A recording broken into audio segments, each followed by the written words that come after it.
Welcome to Real Conversations with Patricia Baranovsky-Schneider, the podcast that takes you on a journey around the world to meet some of the most inspiring and accomplished individuals. Discover their stories, uncover invaluable business lessons from their paths to success, and gain exclusive insights on how to apply their strategies to elevate your life and business.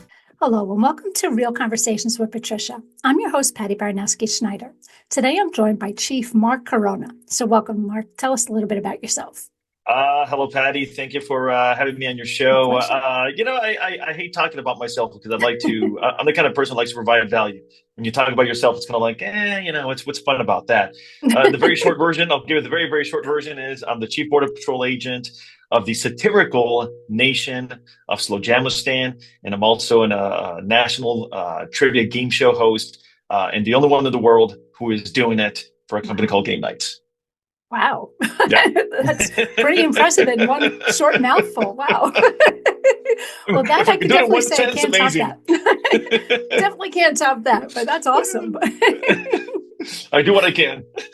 Well, tell us, what inspired you to create the satirical nation of now Slowjamastan? Slowjamastan? Yes, you're close. It's Slowjamastan is the way that is pronounced. Yeah. And how has it grown to it? Because it's attracted over 20,000 citizens globally. So tell us a little bit about it and all that. Yeah. Actually, it's more now. We're over 30,000 as of this recording. It's growing every single day. Really, it was my best friend. He was traveling the world. His goal in life was to travel all 193 countries. Like, that's what he wanted to do. So one day he calls me up right before his last country and he says, "Dude, I want to start my own country. What do you think?" Now, a little background on him and I. We've done a lot of dumb things in our lives, silly things, illegal things, that we can talk about at another time. And I said, "Well, that's the dumbest thing I ever heard. I'm in. Let's do it." I said, "Let's go ahead and start the country." Now, there's no roadmap, right, for starting the country. There's no one that you can, look up to or say, "Hey, I want to do it just like this person," or someone that you can ask, "Hey, how do I do this?" Right. You're literally on your own. So the inspiration came from him traveling the world, and then him and I jumped into starting this, and we really didn't know where it was going. We didn't know what was going to come of it. We just started and just kept going. And then one day CNN breaks the news and puts us on the global scale. Wow. And all of a sudden, people from all over the world are now, I've heard about Slowjamastan and have become part of Slowjamastan, as we call them, Slowjamastanis. Okay. Now, what exactly is that? So people understand. And so I understand. No, Slowjamastani is like, you're an American, right? Whatever country you're from. And if you're from the country of Slowjamastan, you are a Slowjamastani is what you're called. And just like any other country, we also have laws. And me being the Chief Border Patrol Agent of Slowjamastan, unlike the U.S. Border Patrol, who's there to detain and deport, my job is to import and retain. That's what I do as the Chief Border Patrol Agent, hence retention expert. Okay. So we have a lot of laws in Slowjamastan, and that's why I'm the Chief Border Patrol Agent. Our number one law, and hopefully, Patty, you're not one of these people, our number one law is we do not allow Crocs in Slowjamastan. Oh my God, thank God. There you go. Patty's in. If I catch you wearing Crocs, I will forcibly remove it and I will beat you over the head with it. Playfully, because they're rubber, but nonetheless, I will beat you over the head with it. So just don't wear any Crocs when you come to Slowjamastan. So that's just one of our many laws. Listen, that kid has no idea, so it's the parents who are at fault, not the kid. And you can beat them over the head. I get you. I'll beat them over the head, all of them, just to teach them a lesson. Never do it again. But people know, and that's really what we're known for. We're known for the Venom Crocs, and we're known for a lot of our other silly laws, but that's the one that really stood out and unified people. Yeah, it's amazing. Yeah, well, you get a lot of support here. That much I can tell you. Love it. I'm at the right place. Now tell us, turning ambition into action, it's a key part of your journey. So what's your process for setting and achieving impactful goals?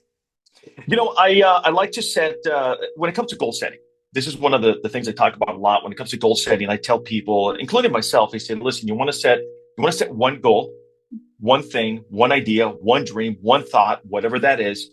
Until you achieve it, nothing else matters, right? So if you have a priority list, let's say you have like 10 things on that list, right, and you want to look at that list and go, okay, so there's a lot of goals on here, but which one's the priority? Okay, this one's the priority. That's the one you focus on. Everything else doesn't matter. That's it. That's the goal you focus on. Until you achieve that goal, nothing else matters. That's how we look at Slowjamastan. That's how I look at my trivia company. We look at it just like that. You set that goal. What is it that we're going to get? What is it that we're going to attract into our lives? And that's what we focus on. That's how we do Slowjamastan every day. When, as we were building it, it was about, okay, what's the thing we want to do? Let's get there. And once we get there, we move on to the next thing. We don't try to do, 10 different things. I believe that's how you fail the fastest. We try to do the one thing, achieve it, and move on to the next. That's how we go anyway about setting our goals and whatever ambitions we have with whether it's the country or doing trivia. Now, I mean, okay, so where exactly is Slowjamastan? So Slowjamastan is a real place. It's located 90 miles south of Palm Springs, California. It's in between El Centro, California, and Palm Springs, California. Okay. And it's about 11 acres worth of country. There are some states out there. We have governors who run their own states, and they have physical states inside of Slowjamastan. We have a guard shack that you can come into. You need a passport. Just like any other country, you need a passport to be able to come into Slowjamastan. So, yeah, we're over there by the Salton Sea, is where Slowjamastan is located, right? Which is funny, ironically, right by the Border Patrol, which we had no idea when we first got there. We're like, wow, the U.S. Border Patrol is right over there. And not the Slowjamastan Border Patrol. Well, that's just ironic. Yeah, it just worked out really good. So now we're all really good friends. Oh, that's awesome. Well, yeah, you're kind of like, help me to help you. Basically, they'll come and check on the land, and they'll let me know if something's going wrong or if they see something suspicious. But we also have cameras out there, so we can do both. Get intel from the Border Patrol or our own cameras. Wow, that's crazy. Yeah, it's fun. Well, what lessons from building Slowjamastan can be applied to businesses leading and leadership in today's world? That's a really good question, actually. And I've been asked this question several times. Honestly, building a nation, as fun as it is, as silly as we are, as quirky as we get, building a nation is a lot like building a business. And I've built several businesses. The same principles apply. You have to find a market. Is there a demand for whatever it is that you want to do? Obviously, there's not a demand for building countries, but we're the people that kind of changed that.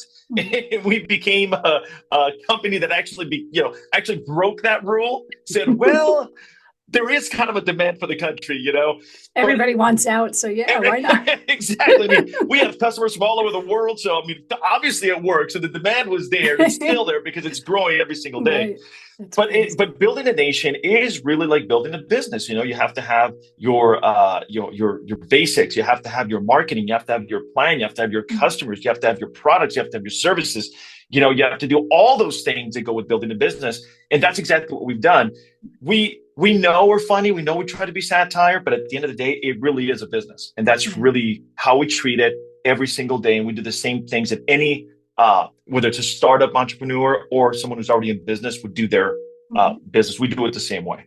Yeah, so it's the same thing. Wow. Going back decades ago, I was helping a company. I'm wondering if it's it was a company in China, and they actually had land that they created a city, not a country, but they created a city. And you had to, have hospitals and doctors and schools and supermarket and all that stuff. So, you're basically building from the ground up, literally. And I would imagine that you've had to do the same exact thing there. So I could see why people would just want to flex. Half the time, I'm just like, take me away from this nightmare. I don't even know what's going on anymore. So I'd rather just go relocate someplace too. Listen, becoming a part of Slowjamastan is all about unity, mental well-being, and positivity. And it's really, I believe, to the core that this is exactly why people come to us and why people are attracted to the whole Slowjamastan idea. Now, do they come to live, or do they come to... Can they come through and leave, or how does that work? So the way it works, you can't actually move into Slowjamastan. It's not that kind of a country. There's no, we're still trying to build a lazy river out in the middle of the desert. But there's no plumbing. There's no anything. There's nothing that's really livable other than a trailer. But it is a place that you can visit and you can come in and you can see all the things that we do, have out there. But yeah, definitely not a place you want to move to, especially in the summer when it's about 120 degrees. I don't see anybody wanting to hang out in Slowjamastan at that time. Well, then you got to make it really party. Yeah, Everybody's exactly. delusional. Yeah. Or bring misters. Wow. Bring some misters somehow, some way. Pump in some water, maybe from the Salton Sea. Why not? Now, obviously, humor is central to your approach. So, how do you use humor effectively to engage and inspire audiences? How do we use humor? Yeah. It's a question. So, man, how do we use it effectively? I think that just the fact that we've created these silly laws that we've done, the humor in banning Crocs, the humor in knowing how to eat string cheese correctly. And oh, by the way, Patty, how do you eat your string cheese? I feel it and eat it. She gets it. I love it. You gently peel it lovingly. We don't chomp on it like barbarians, right? We live in a civilized society. That's those that chomp it. We have to have a conversation. But that's how we use humor in Slowjamastan to bring people along. The fact that we banned Crocs, people love that. They found it to be funny. It's what brought unity right away. The string cheese, how you eat string cheese. No speeding in Slowjamastan unless you got tacos in the car. Because let's be honest. What's fun about soggy tacos? Yeah, every man for himself. Yep. I don't know anyone who likes soggy tacos. It's the only time we'll let you speed in Slowjamastan. But that's how we use humor effectively. Is that humor can be so subjective. But when you bring things like the string cheese and the no speeding laws and the ban on Crocs, it's the kind of humor that brings people together because it's also relatable. Right. It's relatable humor is what it is. It's things that are true. Not saying that humor isn't necessarily true, but in this. In our concept, that's what brings people together. That's how we effectively use humor to bring, our Slowjamastanis to one place and feel like they're unified and that they're part of something. Right. So I think life is just so serious every place else that it's kind of like that good mental break to just go and have fun and just let it all go. Absolutely. Yeah. And I've heard it so many times, when people that we met all the people that come out to, because we do events, out there when the weather's good, which is a little over half of the year. Right. And I heard that a lot. And that's when I realized that we were creating something that was good for mental well-being with so much divisiveness in the world. Right. People were saying that this is why they love Slowjamastan. It's why they came, why they became citizens, and why they wanted to be a part of it, because they were looking for something that was mentally positive in their lives. Mm-hmm. And this became something that was mentally positive for them. They loved the idea of the Crocs, the string cheese, all the funny things that we do. And this is what I hear the most from our citizens. I love you guys. You guys are funny. You guys do all these great things. You guys are so positive. You bring positivity to the world. Those are the things I heard so much. And I'm like, that's what we've created. Yeah. I'll be honest, we didn't do it intentionally. It just turned out to be that. But I've recognized these things along the way. I'm like, my gosh. So not only do people see us as mental well-being, they see us as a positive entity. They see us as a unity, inclusivity. People, we have people from all over the world, right? So we have all nationalities, all backgrounds, all customs, but these people come together in one place and they feel inclusive, which is why we call them Slowjamastanis. But it's like therapy. I mean, everybody can't sleep at night, and there's so much going on that people are just so stressed out from the world we live in now. So that mental break of just go have fun and be with like-minded people. I mean, I could see why that would be a massive attraction. And dressing up in silly uniforms and things like that. My best friend, he's the Sultan of Slowjamastan. So he's got the green uniform that he dresses up in. And so, that makes it even more funny. And then and by the way, this is just this uniform is just my, when I do my speaking events, engagements, this is what I use. When I do interviews with you, this is what I use. But I actually have my tactical uniform. And, if you ever, you can find it on my website. Online, but I have the tactical uniform. That's what you actually see me wearing when I'm out at Slowjamastan. This is my more professional, a little cleaned up, more polished uniform for interviews. Now, are you synced up at like vacation spots and stuff like that? Because I think that would be a great, just attraction for people. Because people want to go on vacation, they're spending a fortune, and just go to a place and just forget it all. I think that would be a great thing. So, are you asking if we're a vacation spot? No, you could be, right? Well, it's funny, and I'll go back to, I didn't hear the first part of the question, but I'll answer this first part. People plan their vacations around Slowjamastan. We've had people that came from China, that came from Australia, that said, we literally planned our vacation because we wanted to come here. So then they'll go to California, they'll go to other places, but they planned it because of Slowjamastan. But I didn't hear the first part of your question. I was asking if you were like, did you sync up with any travel agents to promote going there? Because I think, it's some places I've gone to where, I've gone to various travel agents and I'm like, I never even heard of you before, where this would be a great, and even things with like this is where my marketing brain comes in, like the airlines, the magazines, putting stuff in there because people are bored. They got 3 hours to read. They'd be like, I never heard of this. Let me check them out. It'd be good additional attraction point,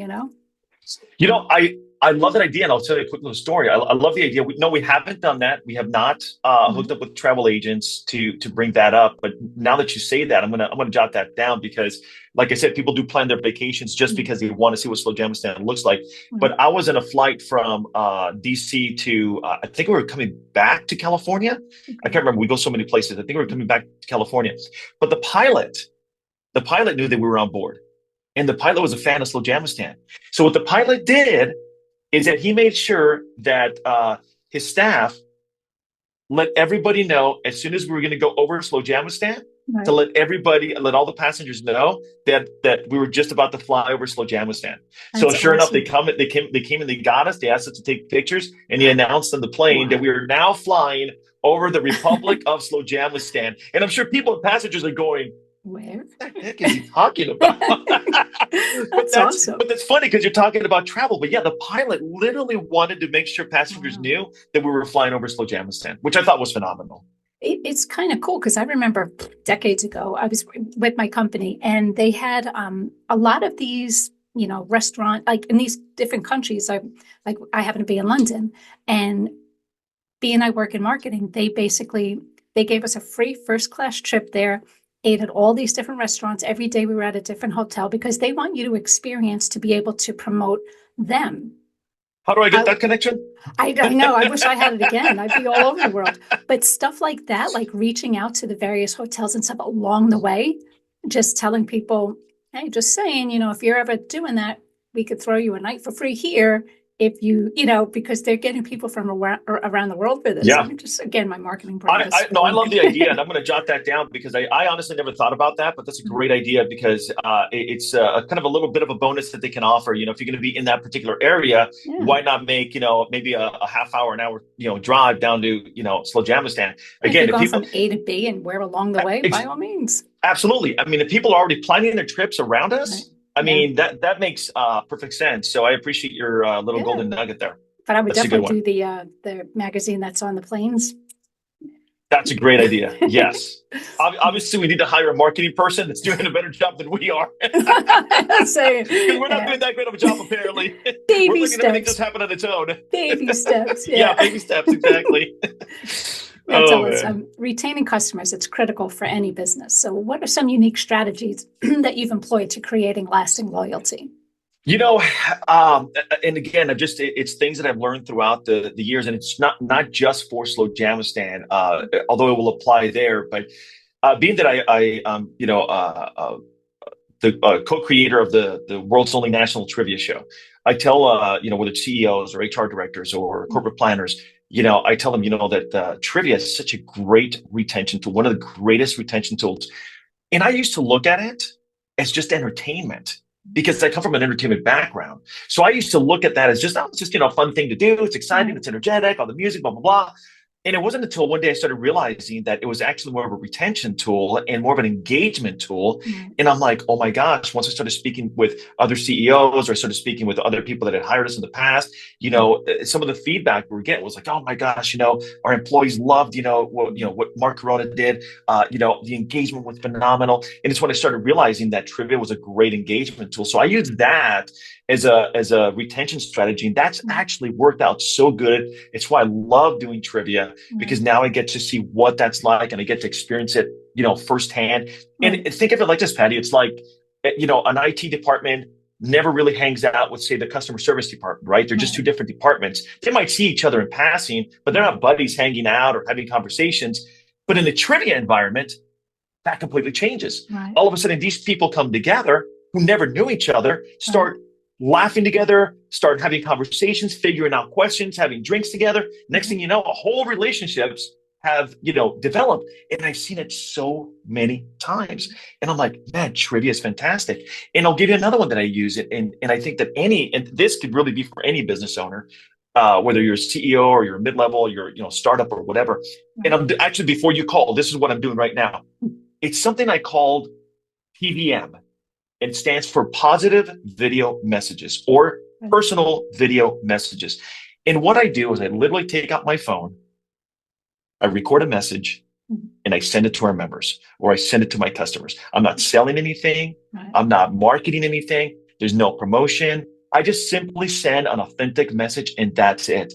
And if you got a second, I'd love to read you, because I wanted to save this for this interview.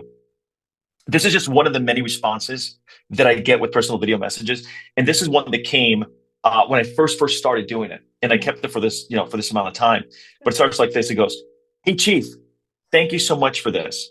I've had a terrible day and I was in tears most of the day. And your video brought the smile on my face I so desperately needed. Thank you for all you do, and long live Slowjamastan." That was from a message that I sent. I don't know what this person was going through. I just happened to send it at the right time.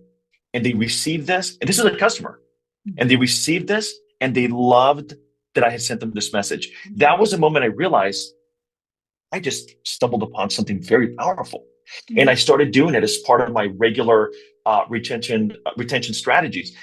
But the key is you got to be authentic.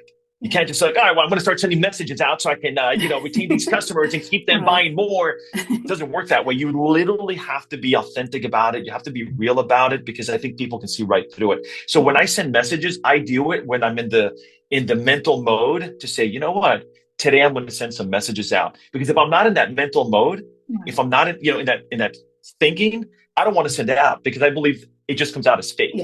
You know what I mean? I would rather send it when the moment's right. So I don't have a schedule. I don't go, okay, I'm going to do this on Monday and on Fridays.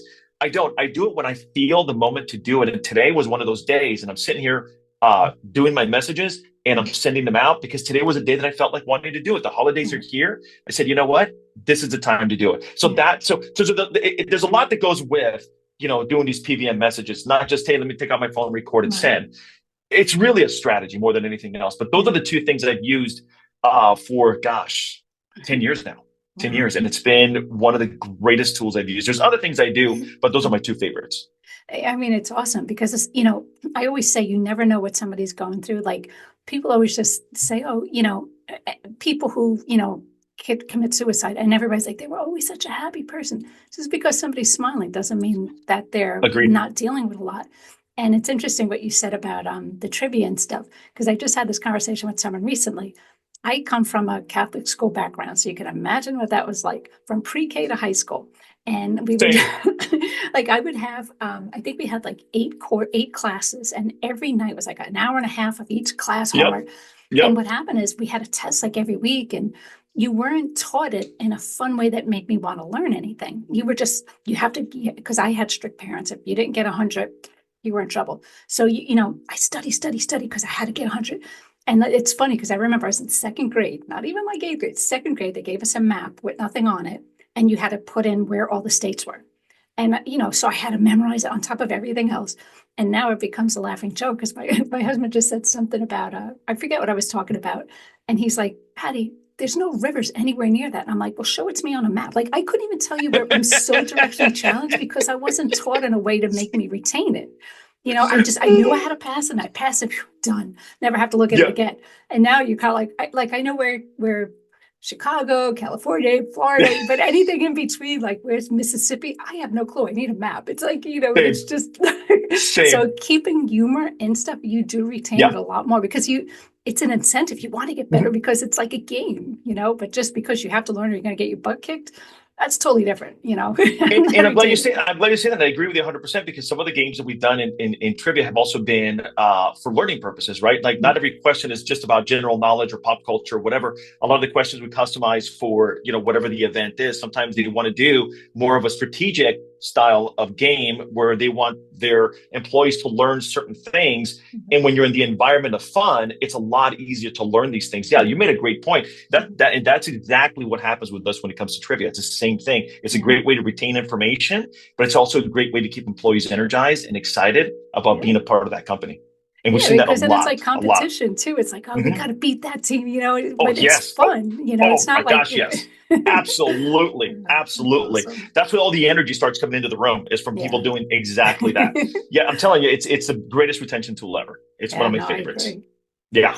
Now, speaking at something different, speaking at NATO Summit 2024, that's a remarkable achievement. So, like, what was the experience like, and what message did you share what message did you share with that audience? Gosh, so that was I still look at that as a something that was yesterday, but there's only a handful of people in the world that can say they spoke at NATO. It's not something that anyone can just say, and it wasn't strategic. I was not invited to speak at NATO.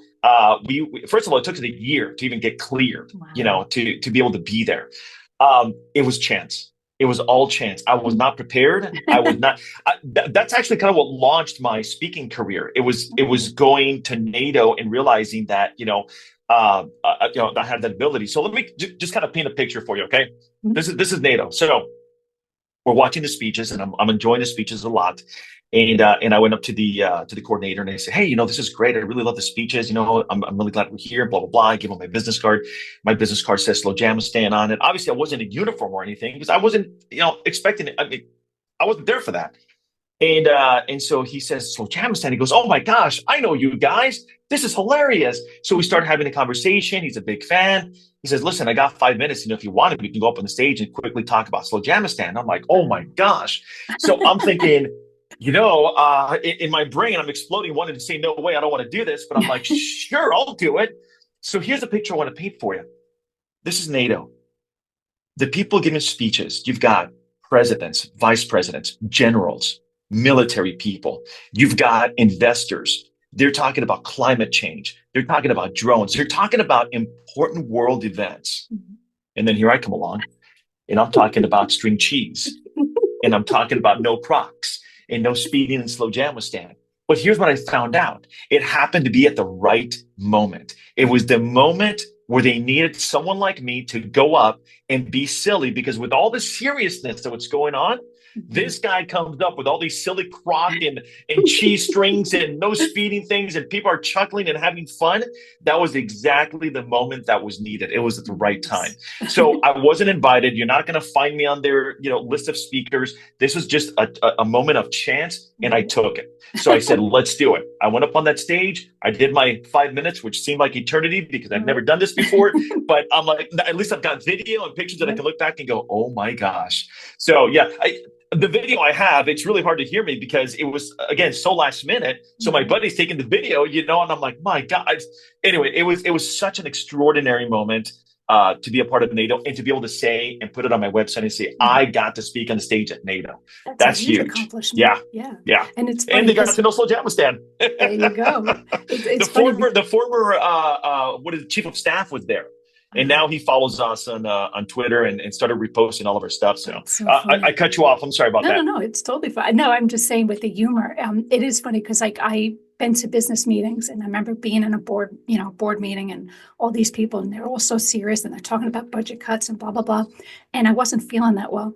I came, and then someone just happened to say in passing, "How are you feeling?" Go on, and I just blurt out, "I feel with my hands." I think because he said, "How do you feel?" and I said, "I feel with my hands." And so many people were kind of like, Patty, that was so inappropriate at that. And I'm just kind of like, but everybody was kind of like, okay, what? And then it just made everybody like laugh for a minute. And I'm like, I really, because sometimes you forget where you're at, and it's like, I'm not with my friends, but for a quick minute, everybody was just like, they relaxed in it, and it wasn't so stressful anymore. I'm like, sometimes there's a time and a place for that. Yeah. You needed the break. And little did I know that these people needed a break. There's so much serious, conversations and speeches, and very good speeches, by the way. Right. But, they were very on a serious tone. Yeah. And all of a sudden this guy, comes along and starts talking about, string cheese. So it was exactly the moment that was needed, and I think that's what makes us what makes us. Yeah, exactly. Yeah, well, we had some reporters that knew about it. They came up to us. They started interviewing us. Right. It was wild. We got a lot of interviews out of it. So a lot That's of awesome. from all around the world. So it was again a moment of chance. It was really a moment of chance. That's Yeah. awesome. Now, you were mentioning like mental wellness and unity. So how did these themes influence your work and messages that you deliver? How do they do what? How do they, basically influence your work and the messages that you deliver?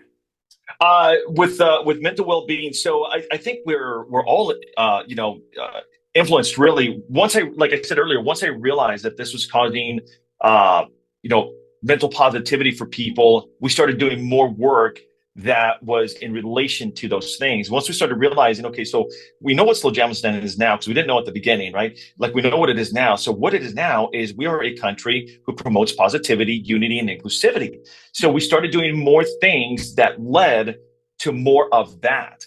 And really, again, it came from people letting us know how they were feeling and how we were making them feel, apparently. And we didn't do this on purpose. Again, I would love to sit here and take credit. Yep, we had all these, strategies. Right. We didn't. We were just listening to what people were saying to us. And if I could just go back to how does this apply to business? You got to listen to your customers. You got to listen to the market. You got to listen to what people are saying. Just because you want to sell a product or a service Right. doesn't mean that that's what the people want. They may like what you have, but if they're telling you we want you to sell B and C as well, you better start selling B and C. And I think that we've done a remarkable job of just listening to what people are telling us, and we continue to tailor our message and tailor our work to whatever the people are asking us to do. I believe anyway, that is how you do great business, is listen to what the people are asking for. And sometimes they're not asking, they're just saying. Yeah. Listen to what they're saying, because if you read between the lines, you'll discover some really amazing things, and you can have a thriving business if you're not just thinking about the bottom line. Because there is no bottom line if you don't have a great customer. There is no bottom line if you don't have great employees. It's just as simple as that. Yeah. It's funny because I always, in the marketing world and everything, every client I have, they always hate when I say this, but they're always like, I don't represent them, but say Coca-Cola, for example. Mhm. But we're a soda company. We have the greatest soda in the whole wide world and everybody wants to buy it. And I'm always like, but it's not about you. And they hate that because it's like, it's not about you though. It's about who you're servicing, who's your client, who's your customer, whatnot. And like I said, with clients, sometimes their 800 numbers would ring on my desk. And it's amazing the story that you're telling sometimes isn't even at all what they're understanding. So listening to them, the big key, listening to them and understanding what it is they're looking for, what do they want, and maybe you need to retailer your message, or if you're doing a shirt company and you're just figuring people just want fashion, but that's not what they were buying it for. They were buying it for this. Well, then maybe that'll expand into 50 other different things you Exactly. could, but listening is the key to everything. And so many people, they just blah, blah, blah about themselves. It's like not about you. It's about who they are. Listen to what they have to say. That's why I love perception studies and I forget the other word, where you basically interview the people. Sometimes they'll give you like a $10 gift card for something. Just let me hear your feedback on something. But you learn so much from them. And that's the people that you want to cater to. So I agree 100%. Listen to what people say. And I think, I think what happens is that sometimes it happens to all of us. I think we get so caught up in our own business, right? Like, in our products or our services, whatever it is that we're trying to do, and we forget that, like you said, we forget it. Actually, it's not about us. It's true. It's not about us. It's really what we're providing that people are buying. It's like an artist, whether it's a singer or an actor, it's really not about them. It's the movie they're producing. It's the song that they produce. Without that, they're just average Joe, right? Yeah. Without those things, they're just, take that away and they're just average Joe. But it's all about listening. And I try to be more of a listener so that I can have more success being the listener. And I believe so far we're doing that. Don't get me wrong. I mean, I fall into the trap, as well. But I also remind, whether people in management teams or CEOs, I remind them, you got to listen to what people want. Because 100%. like when we started this interview, you said, hey, tell me about you.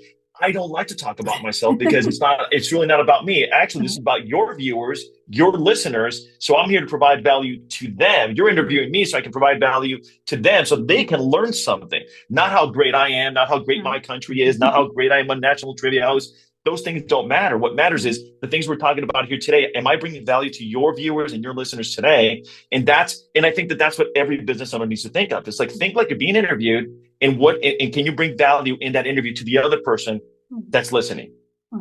Well, I should applaud you right now because so many people should take heed in all that. Listen, it's been a lot of trial and error, but I try. I'm the guy that tries to listen. I really try to listen. Awesome. That's way more than most people do. Now, as a leader with a satirical edge, how do you balance creativity with the responsibilities of leadership? How do we balance creativity? I think it's so easy for us because everything was built really on creativity. I mean, everything we do. But I think the balance is. I honestly, I just don't find it difficult. It's just I don't even know how to really answer the question because it's just something I just naturally do. It's just something we naturally do. The creativity is what leads to the work that we do. It's what leads to what the people are being attracted to, and it's what all these things that happen. It's just I come from that background. I think it's just a natural ability. I wish I could give you a better answer to that. Because so many people stick, they do the same all the time, or it's always been done that way. And I always admire people who just do something different, just see what it's like, and it's like even with the podcast, some people, stick with a specific niche, maybe technology or health. I talk to everybody. I think if you have a great story, somebody can benefit from it. And it's like, I'm not trying to stick to the status quo. It's like, sometimes you got to step outside the box, be different, be creative, come up with something different and see what's the worst that'll happen, My whole life has been built on being different. Since I was in school, I've been different. People know me. If you went back and asked about me in school, people know me as a different person. That guy totally stood out. But my whole life has been built on being different. And that's awesome, what, look, I'm doing an interview. When you were saying that, I'm like, just like your outfit. I get it. So you understand what I'm saying. You know what I mean? Yeah. Sorry, my earbuds moved to my phone for some reason. So I think I may have lost you here. No, I got you. Oh, there we go. Awesome. Awesome. Now tell us, what's next for you? Are there any new projects, initiatives, or adventures on the horizon that you're excited to share? I think that right now, the thing that I'm really focusing on the most is, next is being a speaker. Now that I've done some speaking engagements, which, I never even thought of, that's now the next thing for me, simply to be able to share the message of whether it's goal setting or customer retention or employee retention. I've just learned so much from what we've done, here. And again, let me take it back to listening. The reason I say I'm going and do, the next thing for me is speaking is because people have asked me to. It's the only reason I'm doing it. People have said it. They're like, you should go talk about this. You should talk about that. And I never really thought about it. And I'm like, really? I'm like, do you think anybody even cares? I mean, who wants to listen to me? I'm just the guy that does the border patrol stuff and I do my trivia stuff. But it was listening to people saying, no, you should be a motivational speaker. No, you should go talk about that. You should talk to people about their goals. You're so good at retention. You should be talking to companies about that. So that's the next adventure for me is literally I've only been doing the speaking engagements for just a little less than a year, but it's already on track and it's already moving forward. But again, it just goes back to I'm listening to what people are saying. I like to see the pattern. But it's, some people, they just talk and, you ever see people talking, you're just like falling asleep. It's like, whatever. Oh, God. But if you're talking interesting and funny and dragging people into the conversation, by all means, you got their attention. They want to hear more. And obviously they do. So that's, maybe that's at least I hope so. At least I hope so. I feel like I'm a super boring guy, but at least I hope so. Well, the fact that random people on a plane heard about you and somebody at NATO heard about you, I mean, that's pretty much telling you right there. That's true. I'll give you that one. People hear you. I'll give you that. That's true. I appreciate that. No, my pleasure. Anything else you want to add that we didn't cover?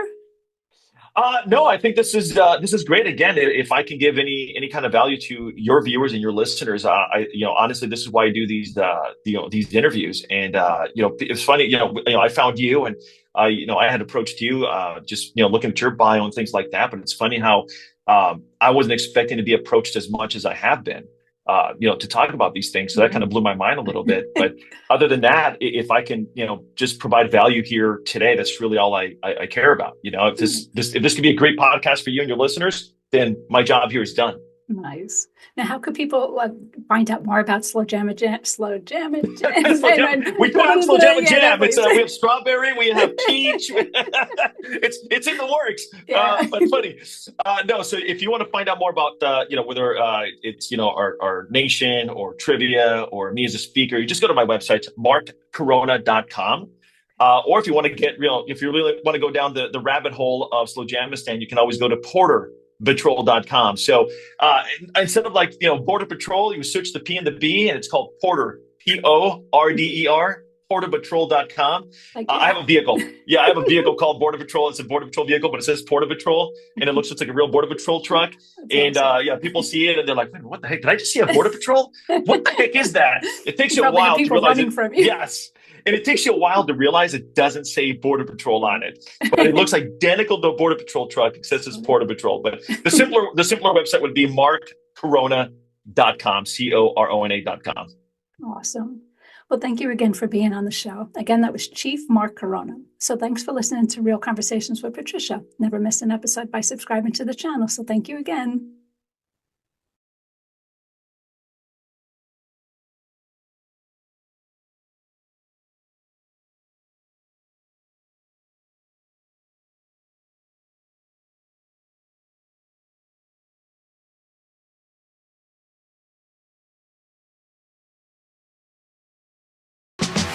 Thank you for listening to Real Conversations with Patricia, talking with some of the most brilliant minds on their journey to success and their recommended strategies. Please leave your feedback and visit pristineadvisors.com to get the latest and greatest business advisement on the planet.